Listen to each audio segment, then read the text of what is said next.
we need to know about God in detail. We cannot just leave the subject up to the level, yes, we do believe in God. That won't really satisfy the criteria. We have to go ahead. If we will not go ahead, then we will fall into the masses. But if we really want to come into the classes, then we have to go beyond. And for that, our faith or our belief should be firm. Firm belief means we should be 100% clear. Yes, God do exist. There is no doubt about it. I exist as an individual, as a soul. God do exist as a super soul. And then what is next? That will be covering in the successive sessions that will be happening tomorrow and day after. So we'll be covering those parts later. But today's focus is on, does God exist? So we all are human beings. We know that apart from being a human being, there are other species of life also, which includes, you can say, different animals, different reptiles, different birds, other different creatures on this planet. So human beings are awarded a special level of intelligence by which they can actually know. What they can know is what is right and what is wrong, and then they can make a discrimination. They can make a discrimination. Okay, fine, this is right, this is wrong. So if this is right, I should do this as the right thing. If this is wrong, I should not do this because it is wrong.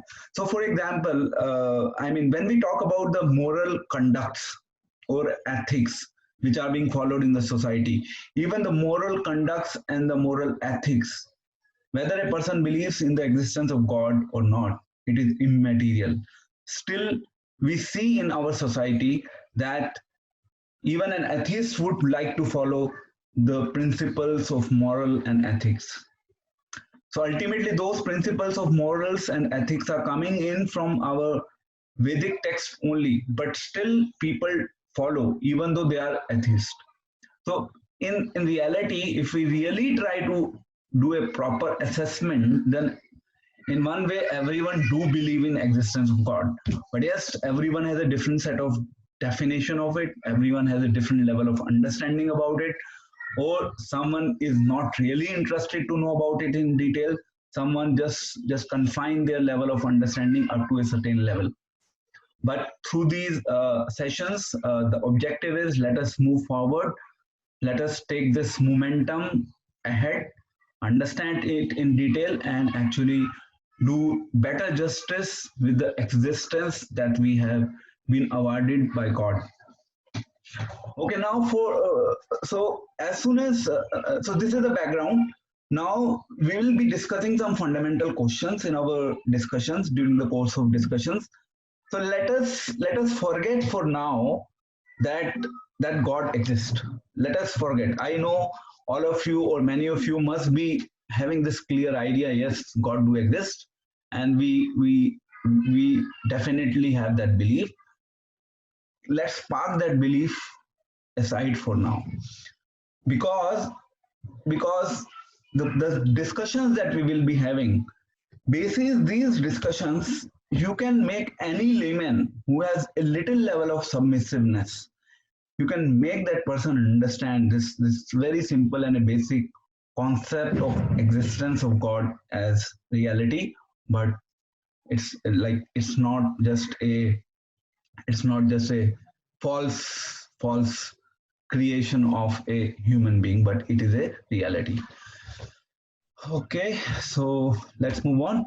So now we have universe. We live in the universe. It's such a big universe. The whole Earth is there, and then there are so many different planets around the Earth, and within that one Earth, which is again a very big in itself, at least when we compare it with ourselves, then we are a very tiny particle, very tiny particle of within this entire Earth. Now universe is there, Earth is there. So we as a sensible human being should ask two fundamental basic questions around it. There are two questions which are very, very critical.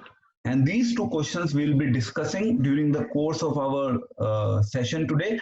And then finally, we will be concluding with the answer to these two questions.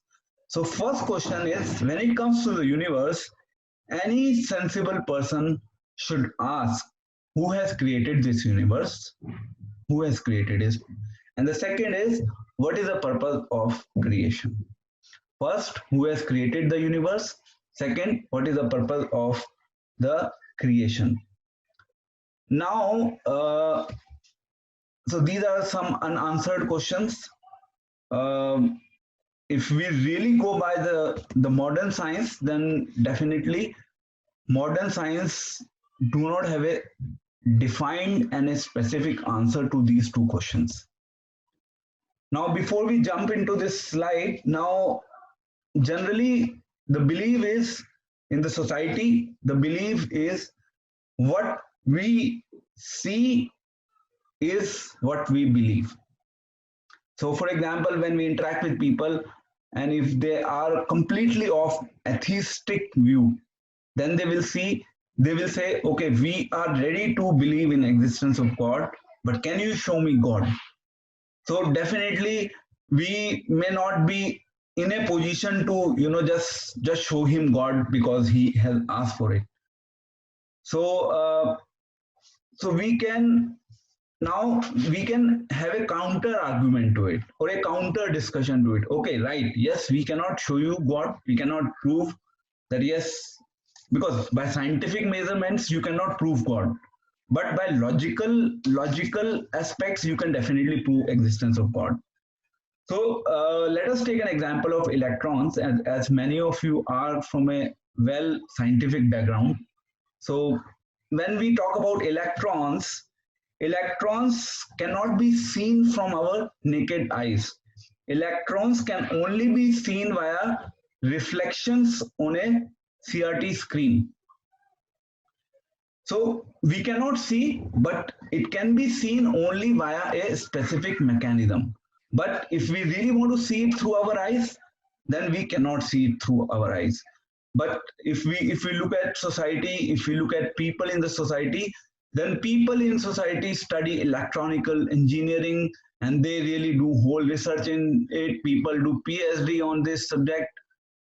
Now, what is this all about? So what we are trying to establish here is that we basically will be proving the visible through other invisible aspects. So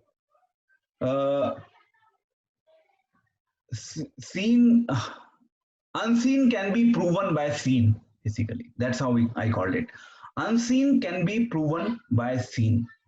Okay, let us now start our discussion. We'll be doing point-wise discussion, and maybe if you just want to make a quick pointer to it, that will be of great help to you when we'll be concluding our discussion. The first slide, if you look at, that we are discussing now, we can see some beautiful, creations, natural creations. And like this, like for example, there is a nice, beautiful bird in it, beautiful flower, then artistic, natural beauty. We see all these things in our day-to-day life. And when we go to some hill station, sometimes we observe the hill station, and sometimes we really get shocked when we see all those artistic impressions, and it is beyond the conception of our thought process also, that how it really has come into existence. So as soon as we see natural things, we see, okay, fine, it is a natural object, but we just leave it up to there. Or any common or a sane man or an ordinary man will think, okay, fine, it's a natural beauty.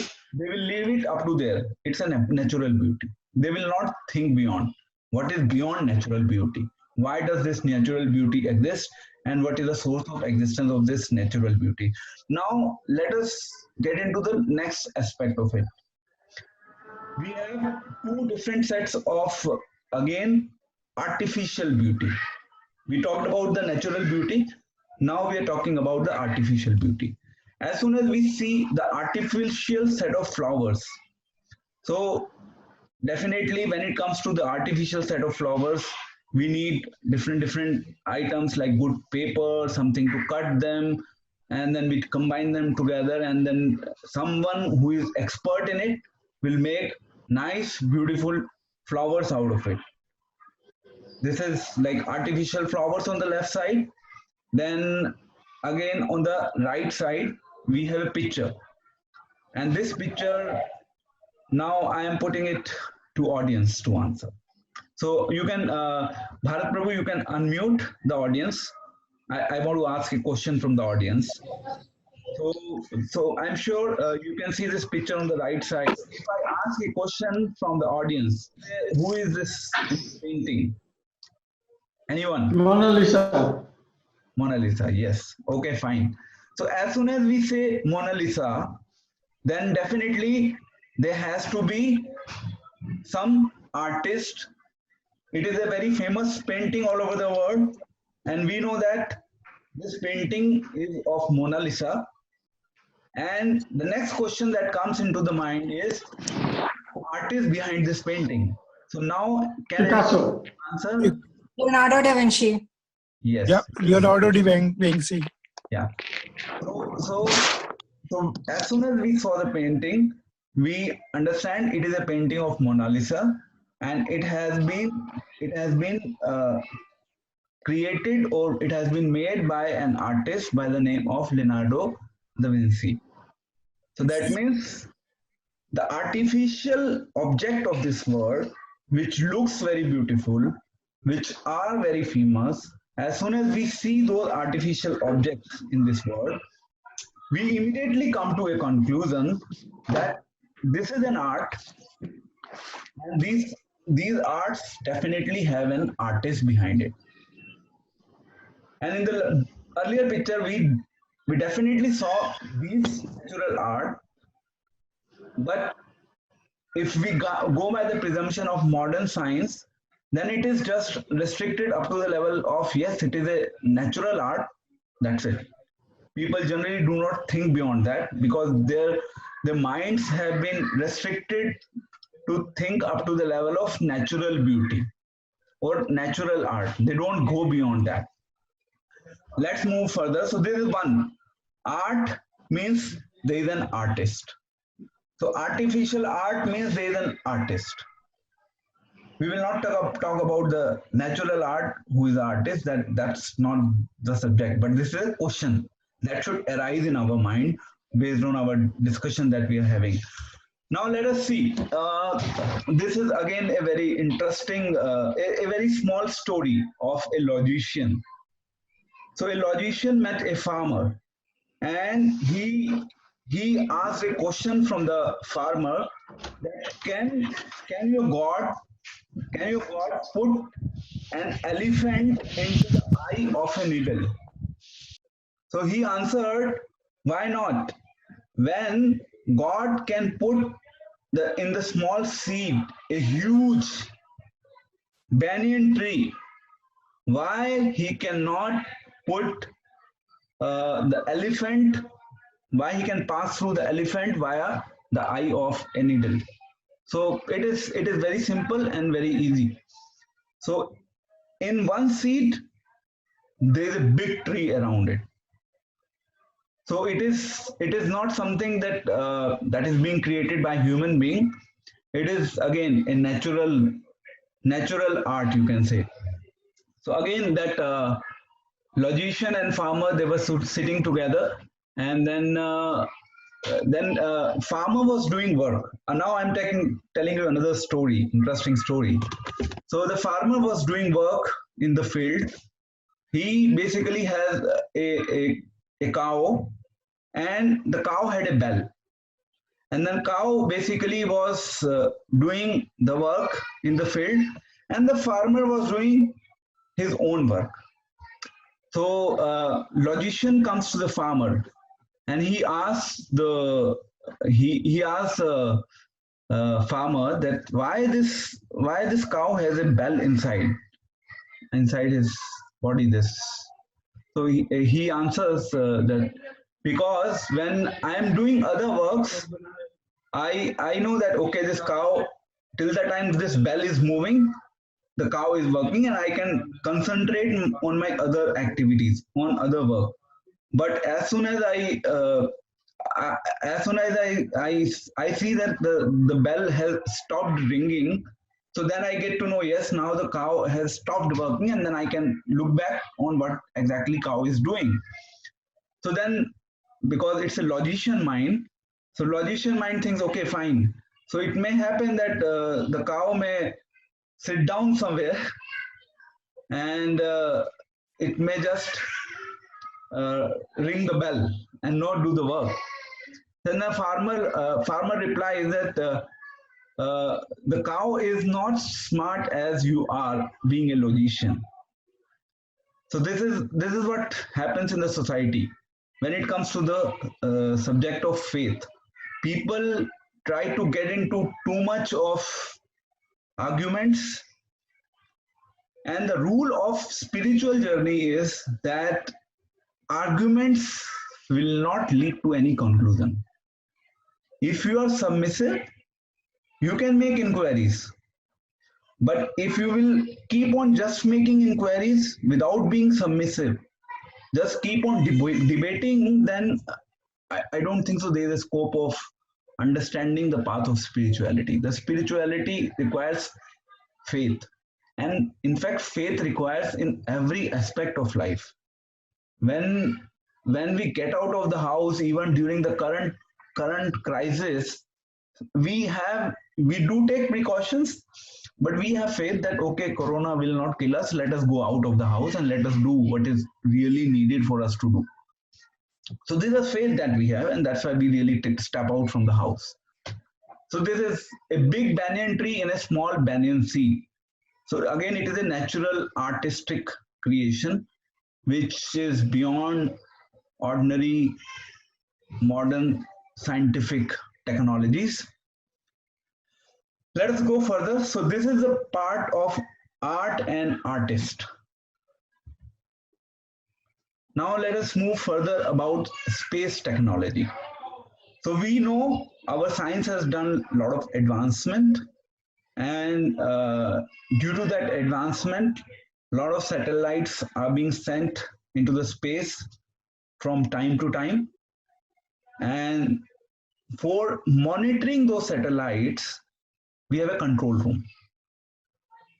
Okay, let me tell you something more, which I personally experienced. Okay, before that, so because of these satellites, in fact, we are now interacting. So internet is working based on these satellites.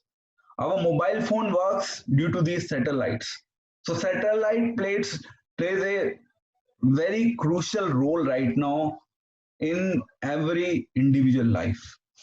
Now, regarding the control room, once I visited an observatory. Observatory is like a kind of it's like big number of scientists sitting together, and they're observing the space, and they are basically doing their research. So it was somewhere in Nainital, in my own relation, somebody has some observatory, so I had an opportunity to visit there.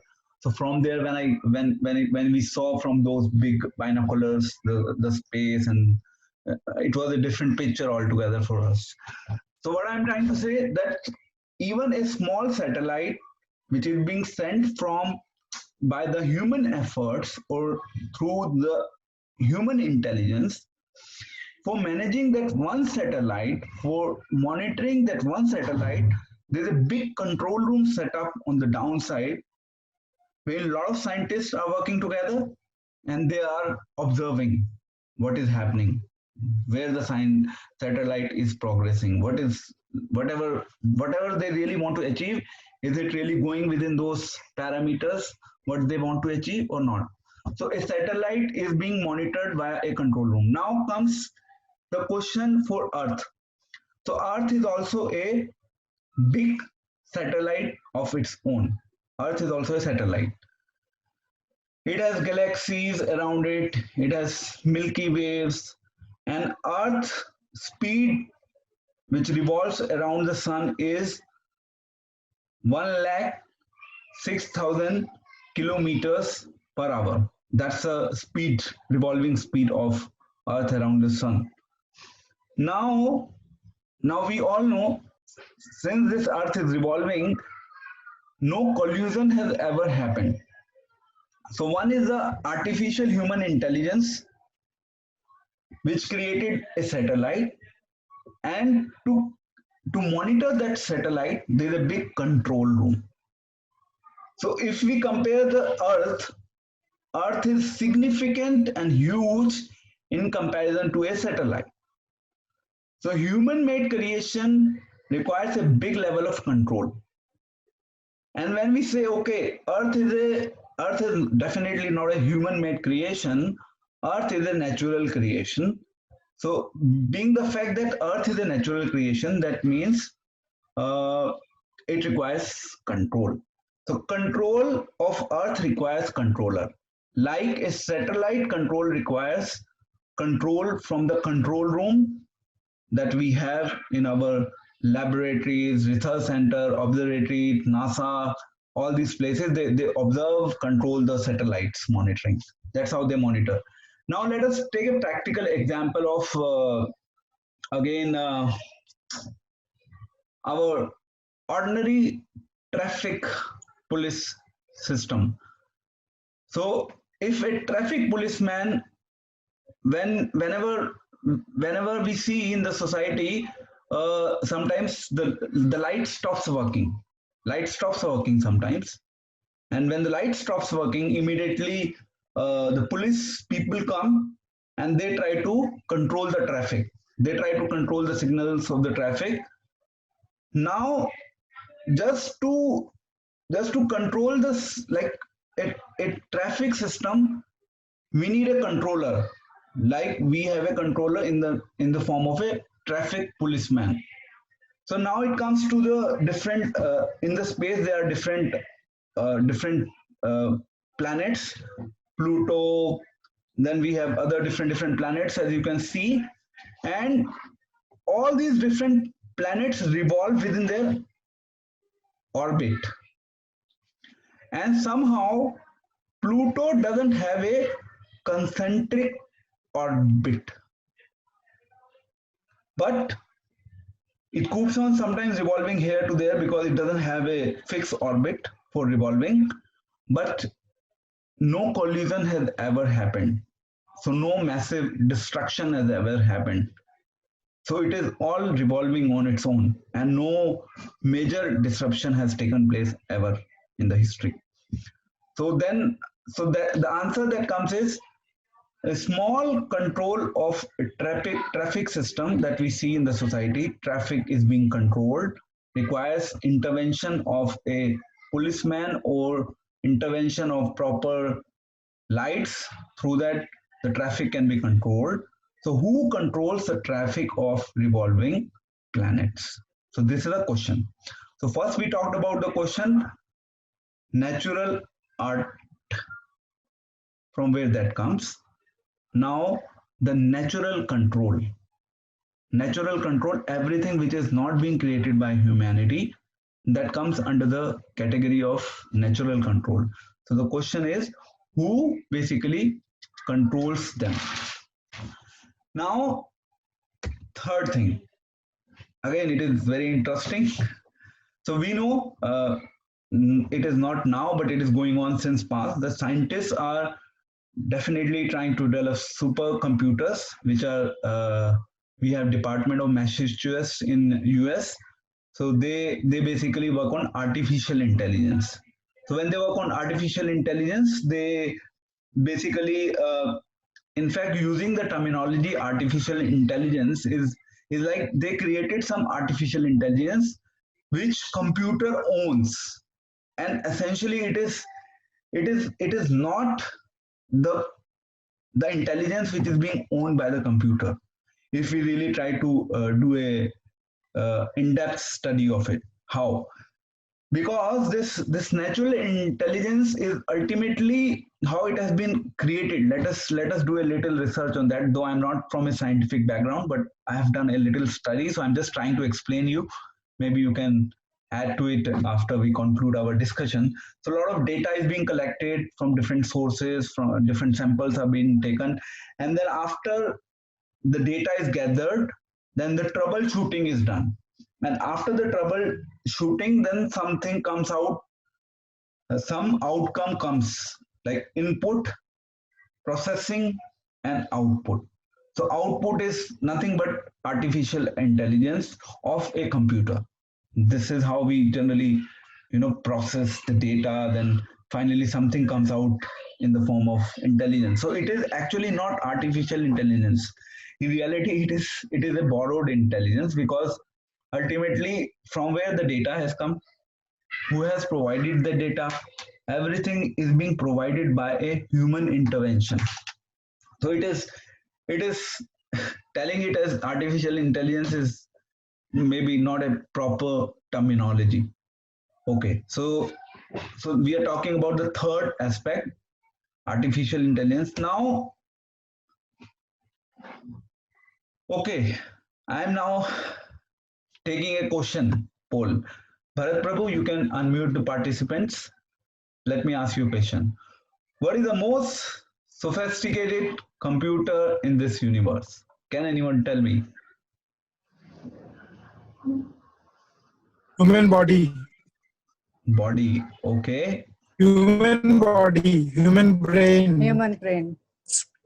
Yes. So I think the correct answer is actually Human brain. human brain. It is one of the most sophisticated computer in the universe. So now you can unmute, please, Bharat Prabhu.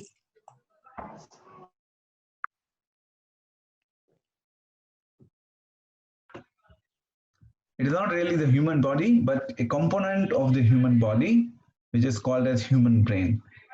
And I was reading somewhere, I may not be exact, but I read it a long time back. So a human brain has a capacity of storing the information of all the libraries of the world. So this is one of the most sophisticated computer of the universe.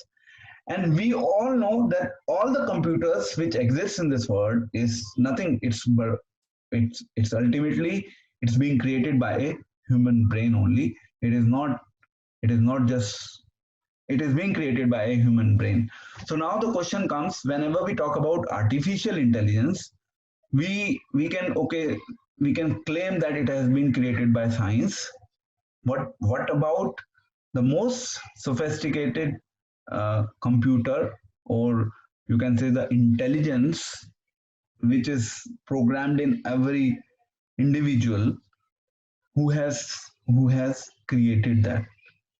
And if it is it is again, if it is a creation of some chemicals, then why it cannot be cloned, why it cannot be copied? I don't know if any researches are happening on this subject.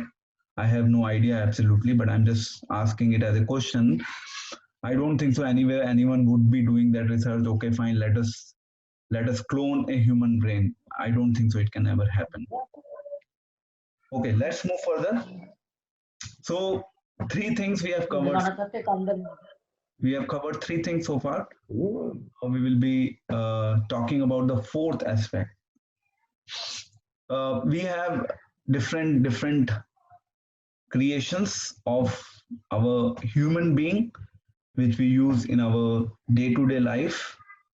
Like there are big skyscraper buildings, good watches, nice computers, nice cars, luxurious cars.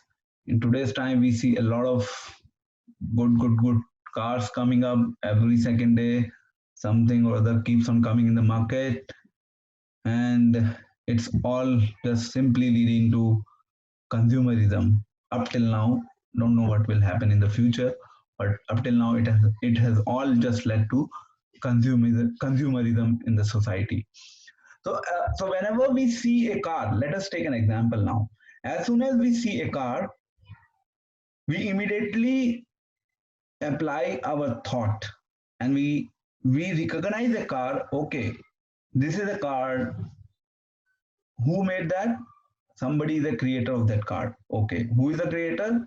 It is the brand. And what is the name of the brand? it is Ford, it is Maruti Suzuki. So we basically identify on that basis. If the laptop is there, we know the laptop, HP, Dell. So this is how we designate. So creation implies creator. All the objects which have been created in this world by a human being, from a needle to aeroplane, we know that yes, it has been created by human, and there is a creator behind it. And so that was like the first question. You remember the first question that we were discussing? Creation.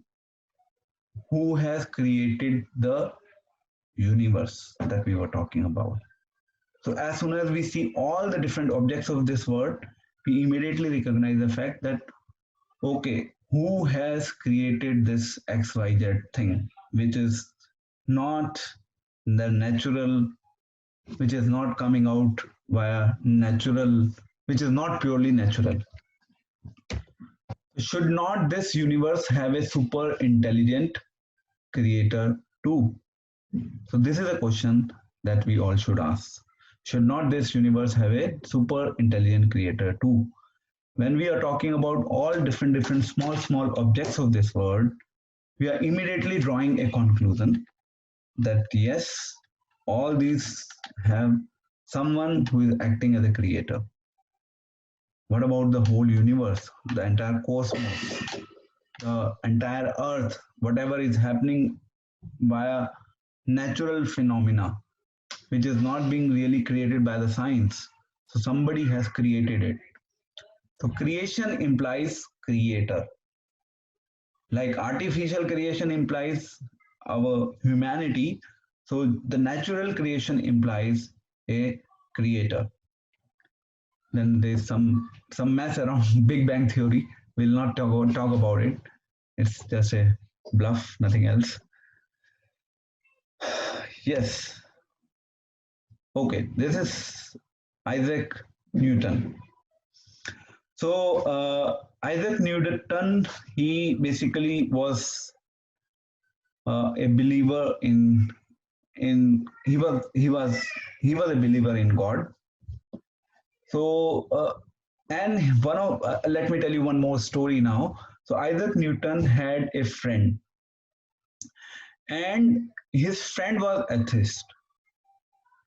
So one day Isaac Newton was at his home. He created a beautiful model of solar system, and that solar system was on his table, and he was working. He was, I think, reading a book. Then his friend came to his house, the atheist friend, and then as soon as he saw that model of the solar system, he started inquiring from Isaac Newton. Please tell me from where this model has come, who has created it, and it is so amazing, it is so beautiful. Then Newton was kind of, he wanted to teach him a lesson, so he said it just came on its own. It just came, and nothing else. So he keeps on asking the question that how can it come on its own? It is impossible. Please tell me who created it.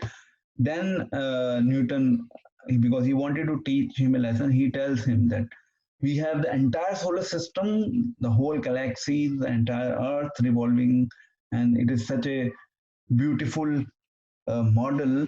And when you are seeing simply a small model which is actually being created by me, and then you are so inquisitive to know about this solar system, and you are not questioning about who has created that entire universe and the entire solar system which is there in the entire universe. So that his friend got the lesson from that particular story, that yes, there is some creator behind the entire game. So once this Isaac Newton made a remark which I really liked, this quote of him, and so I posted it here.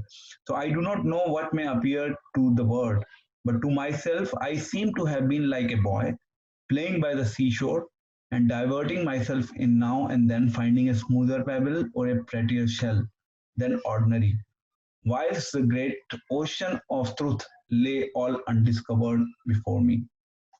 So definitely he had a faith in God. So he could discover something. He could definitely relate to a couple of things, but many of the things he could not relate to. He could not discover many of those things. So that's what he's writing. While the great ocean of truth. So it's like similar. Like a lot of people have faith in God. It is fine, but just having a faith in God will work. Maybe it is not sufficient. At least when it comes to us being being Indian. Being Indian means now, okay, we'll discuss that piece tomorrow and day after tomorrow. What is so specialty about being Indian here? We'll be talking about it later. So while it's the greatest ocean of truth, so there is a great ocean of truth. Only faith will not work. Faith is the beginning of the journey. If you are standing, if you are attending the conference today, I'm really thankful to you. I am really happy that you all are attending the conference, and you have some degree of faith, which actually made you to be a part of this conference. Otherwise, there are a lot of people busy in their own world. They don't have time for all these things. They think everything is just all it's just all how should it's all just simply a speculation, I would say. Okay, so this is a lesson that we can learn from the life of Isaac Newton. So like this, there are different scientists who had different level of understanding. It's not that all the scientists are atheists. Some are atheists, some are theists. It's a mix. But yes, most of them could not reach to a proper conclusion because they did not really get the access of full knowledge, because the knowledge of the spiritual sciences is really very, very grave, is very deep in itself, and we really need to do a lot of brainstorming. We really need to do a lot of hard work to understand that the depthness of the spiritual knowledge.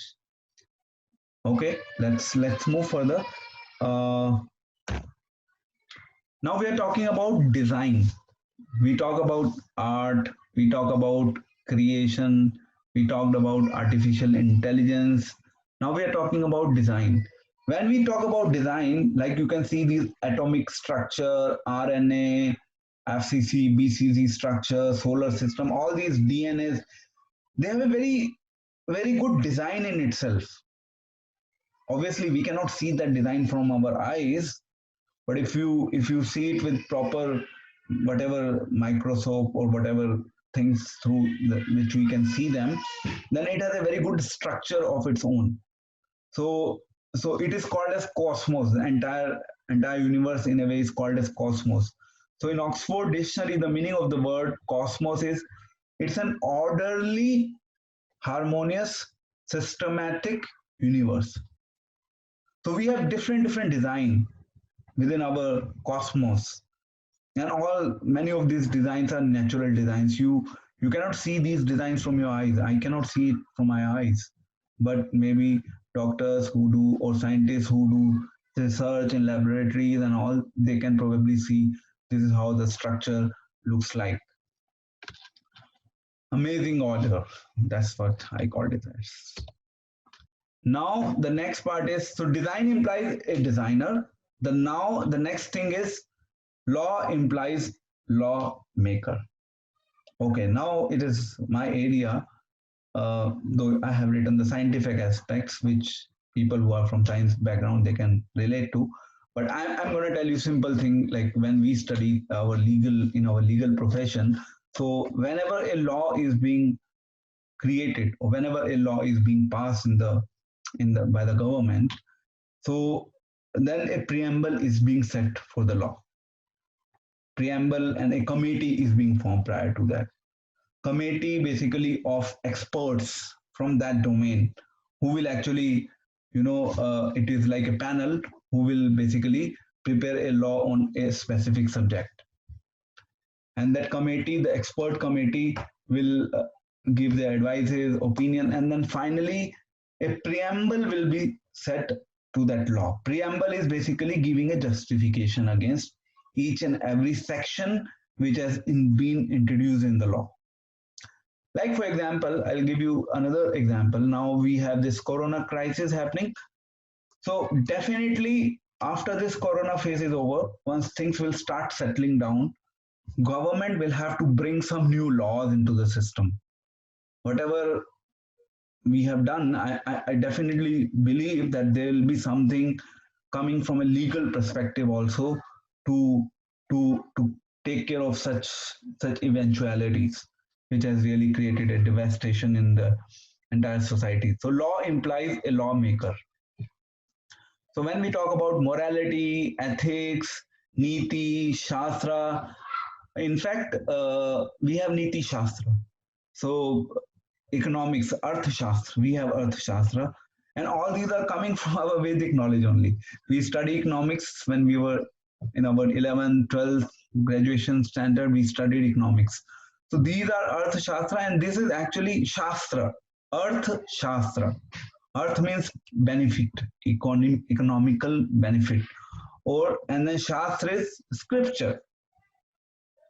So Arthashastra, and then Niti Shastra, moral conducts. Moral conducts has also been actually taken from the history. It is not something being created just by the humanity. We have Manu Samhita, from which the law has been designed, which is like one of the foundation of our legal system in India. So law implies a lawmaker. As soon as we talked about Manu Samhita, we talk about Arthashastra, we talk about Niti Shastra, everything has been actually prepared by someone in the past. Some history is there to that. It is not being prepared by the scientists. So law implies a lawmaker. So there is a law for the society, there is a law for our governing the society, and behind that law, there is a law even for running the entire world. And who is the lawmaker behind that law? That comes into the question. Like for example, you see this red lights, yellow, green, red, orange, green that we generally have. So as soon as we see these lights, so we know if it is green, we can go. If it is orange, we can see. If no traffic, we can move. And if it is red, we cannot move. So somebody may say, oh, I was not aware of it, and I just crossed the red light, and police people were standing there, and then they fine. So then it is called as, in our legal terminology, ignorance of law is not an excuse.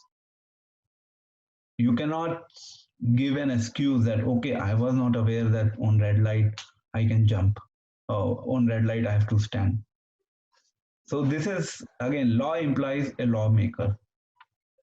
And there are so many laws, even we have so many acts, thousands of acts are there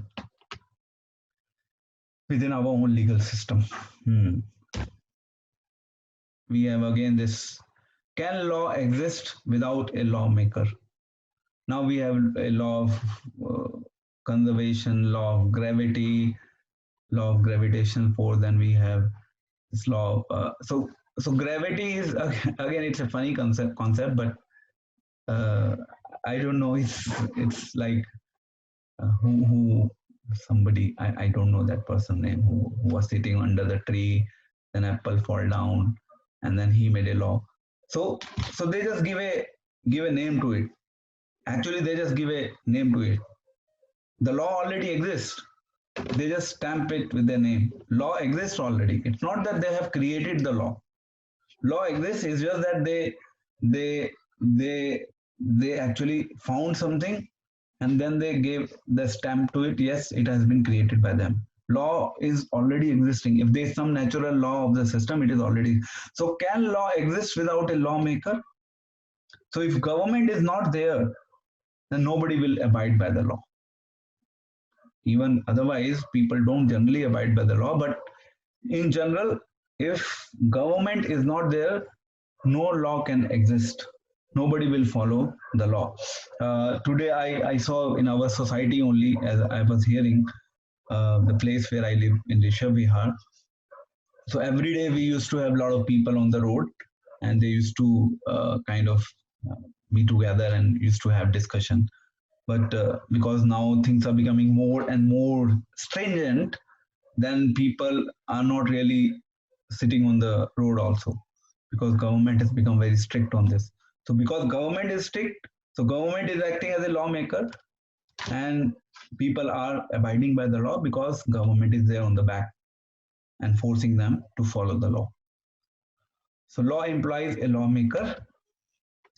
Then organization requires an organization. So we have social organization among honeybees. Then they create the big that honey, and then we get the honey extract. Then architectural skill of the spiders. This is another example. They are expert, which probably a human cannot do, but they have that skill set, and then they create. So super organization requires a super organizer. So we are talking about energy.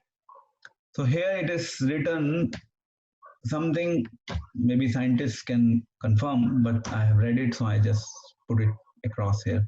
So energy emitted by sun per second is greater than the amount of energy consumed by human race throughout the entire history. So there is energy, and that means as soon as you think that there is energy, if sun rays is coming to your doorstep in the form of energy of the sun, you know that there is an energetic behind. And who is that energetic? That sun is the energetic, the source of energy, because of which the sun lights or the sun rays are coming to our place, and it is giving us heat and light. So who is the energetic person behind the tremendous energy that a sun has? This is the question now. So energy implies a fact that there is an energetic personality behind it. So the energy of the sun, again, sun is energetic. For us, sun is energetic. But behind that energetic, what is that? It is still unclear to our modern science. Okay, next. Now let us go back to the question that we started with, the two questions. Please think and respond honestly. Have you seen a complicated machine which came by chance? Like we came into this world by chance, and we don't have any purpose. So can anyone answer to this, please? We came by chance, and Definitely not. it has no purpose. Definitely not. No, I said definitely not. It was not a chance. It was a larger purpose for which the Supreme Lord sent us around in this world to pursue the larger and higher objectives. All right. So now let us do a comparative analysis.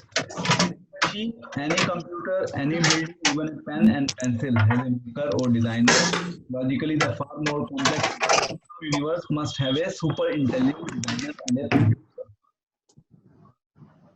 So two fundamental question: what is the origin of universe? What is the purpose of this complicated universe? So if we really go by the science, then science has no answer. But if we thoroughly study our Vedic knowledge or Vedic scriptures or Vedic science, then it has a very definitive answer to these two questions. We have absolutely no experience of any object or system coming about by chance. Why and how then can we assume that the entire universe with all its harmony, order and structure, organization came about by chance? This is $1 million question, a logical fallacy of the Big Bang, illogical, illogical presentation of Big Bang theory, which is only Big Bang theory is the foundation on the basis of which the modern science refutes these questions, as I know. Big Bang theory is the only theory which is their support system to counter these questions, to really not further dive into these two questions of life. Okay, now before we go here, now let us do a quick review on what we all did. Will be just finishing in next 10 minutes maximum. So we talked about art. When we said art means that there is an artist. When we talked about it with reference to the material creation, again, creation implies a creator, then design implies a designer, control implies a controller, law implies a lawmaker, organization implies organizer, energy implies energetic. So when we put all of them together, and when we apply the same thing to the natural whole cosmos, then the same rule applies. The creation, natural organization, natural designing, natural law, everything has to be under the control of a person or a personality who is known as Supreme Personality of Godhead. Now, interestingly, we are fine up to here, but this will actually begin another set of question. We'll get into another set of question that we'll be discussing day after tomorrow. But before that, let us quickly conclude what we actually started with. We started with the fact that unseen is proven by the seen. That's what we wanted to prove, that we can see what we can see. We can see the natural beauty. We can see the organized structure of the universe. We can see so many different things going on under a superb control. We can definitely see the law, not the modern law, but the original natural law that we have. So unseen is proven by the seen. Now Krishna says to Arjuna in Bhagavad Gita, Matta paratara nanyat kinchit asti dhananjaya mai sarvam idam proktam mani sutra gana iva. So he is actually now giving an analogy. I think I discussed it earlier also. He is giving an analogy to help us to understand this basic fact. I am behind everything. People cannot see me. Oh Arjuna, everything rests upon me. Oh Arjuna, everything rests upon me as pearls are strung on a necklace. You all can see I have this beads.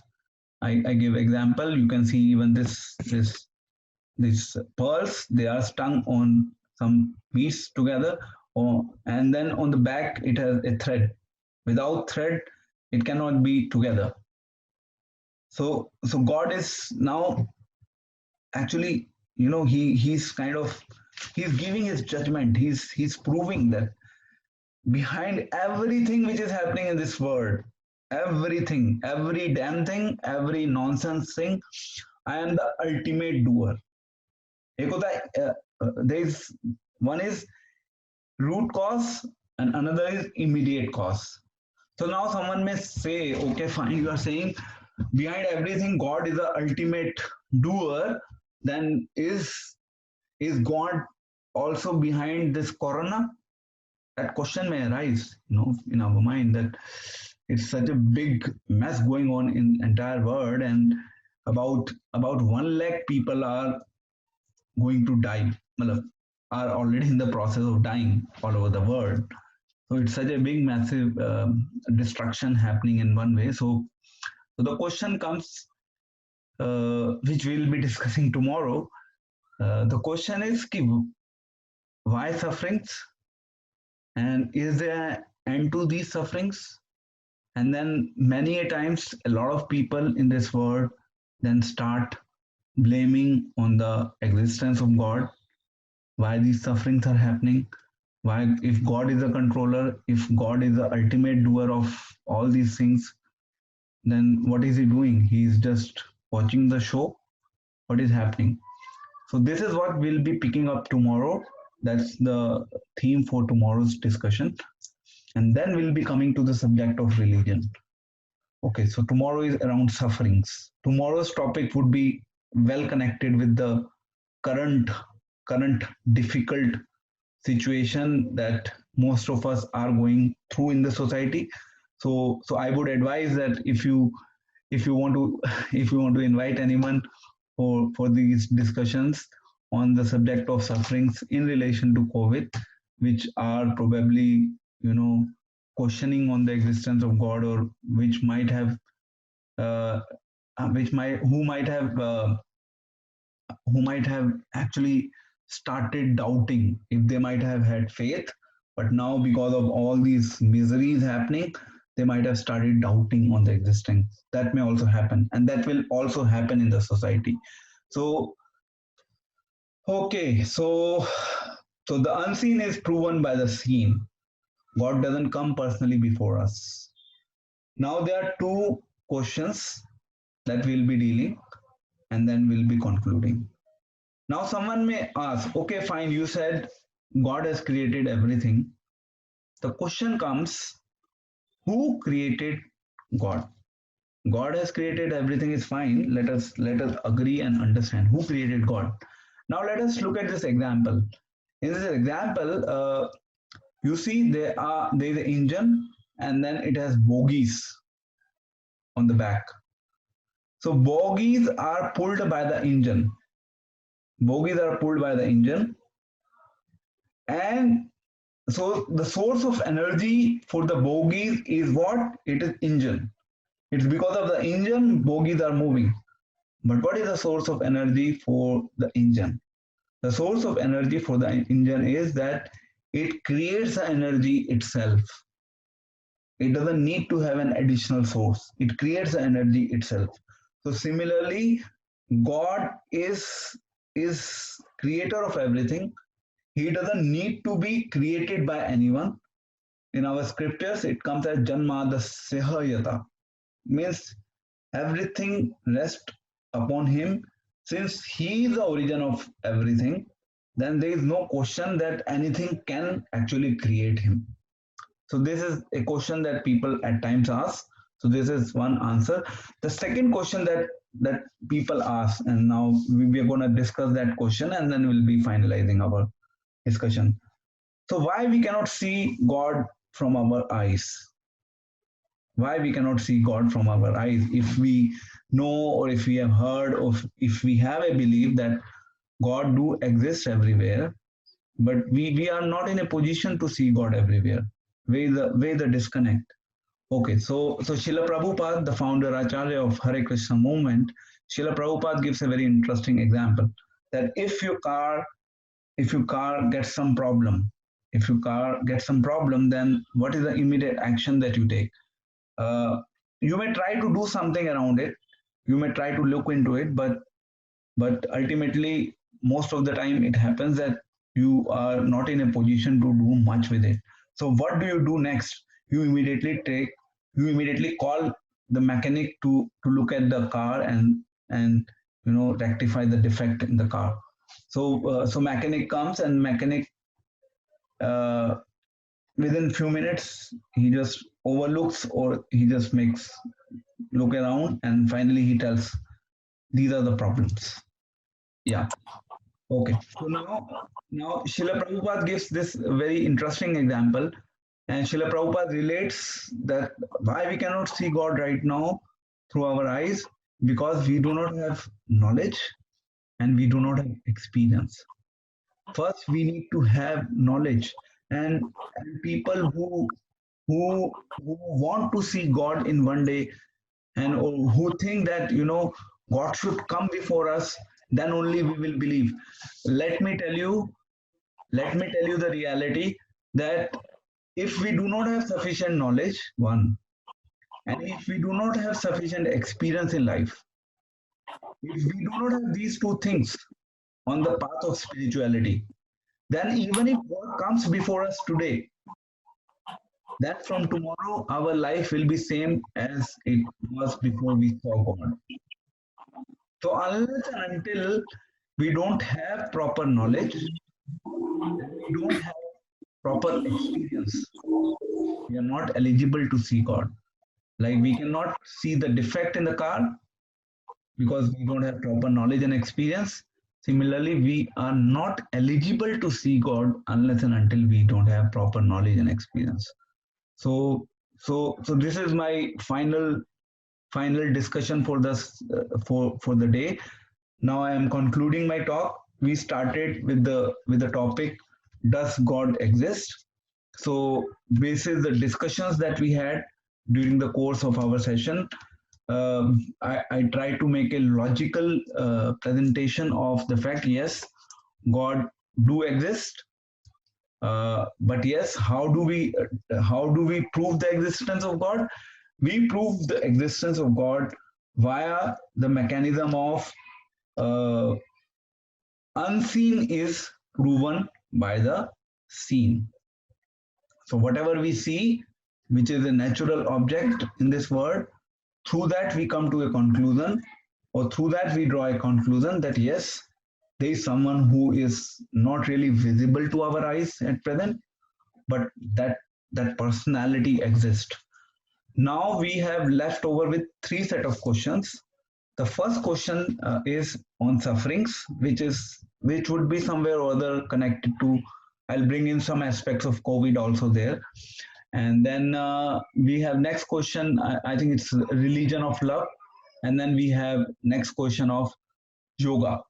What is yoga? Because yoga is a very famous theme when it comes to the path of spirituality. So we'll be discussing and we'll be concluding everything what we have discussed so far, and from where we started and what is finally needs to be done. What is the plan of action?